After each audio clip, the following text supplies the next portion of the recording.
Welcome to Plan 9 Crunch. Plan 9 Crunch reads, and since it's December, we are going to do another Christmas story. And this is called The Story of the Goblins Who Stole the Sexton. It's by Charles Dickens, and it was written in 1836. It's fun to think of this as a precursor, perhaps, to A Christmas Carol, which was written several years later. But the story of the Goblins Who Stole the Sexton is actually part of the long novel, The Pickwick Papers. And it was published serial-wise, that novel. And I believe this story was the 10th part of the serialization.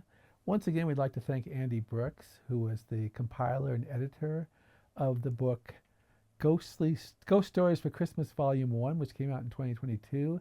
A couple weeks ago, we read a story from Volume 2 of that series.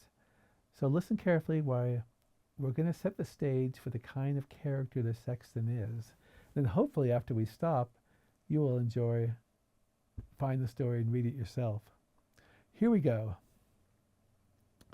In an old abbey town, down in this part of the country, a long, long while ago, so long that the story must be a true one, because our great-grandfathers implicitly believed it, there officiated as sexton and grave digger in the churchyard one Gabriel Grubb. It by no means follows that because a man is a sexton, and constantly surrounded by the emblems of mortality, therefore he should be a morose and melancholy man. Your undertakers are the merriest fellows in the world, and I once had the honor of being in intimate terms with a mute, who in private life and off duty was as comical and jocose a little fellow as ever chirped out a devil-may-care song without a hitch in his memory, or drained of a good stiff glass without stopping for breath. But notwithstanding these precedents to the contrary, Gabriel Grubb was an ill-conditioned, cross-grained, surly fellow, a morose and lonely man, who consorted with nobody but himself and an old wicker bottle, which fitted into his large, deep waistcoat pocket, and who eyed each merry face, as it passed him by, with such a deep scowl of malice and ill-humour, as it was difficult to meet without feeling something the worse for.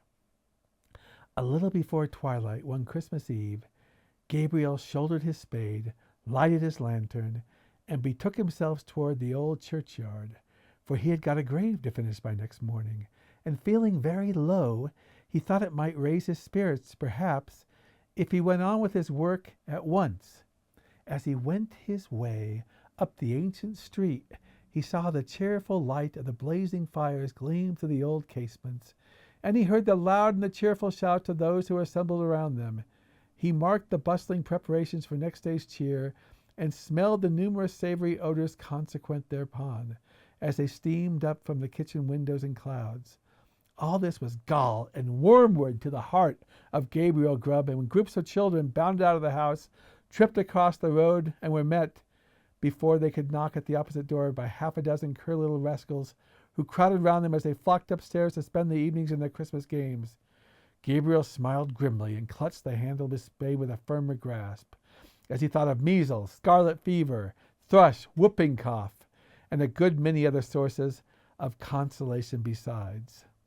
In this happy frame of mind, Gabriel strode along, returning a short, sullen growl to the good-humored greetings of such of his neighbors as now and then passed him.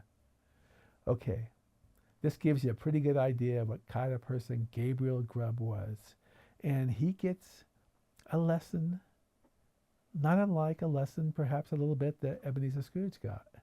So the story is called The Story of the Goblins Who Stole the Sexton. And it goes on a lot longer than we read. And you can get it at Ghost Stories of Christmas, Volume 1, or you can probably find it also. It was written in 1836. And we're from Plan 9 Crunch, and you can like us at Facebook. You can go to our blog, plan9crunch.com. You can subscribe to us at Plan 9 Crunch on YouTube, and you can like us at TikTok. Follow us at TikTok. Thank you for listening, and that's a wrap.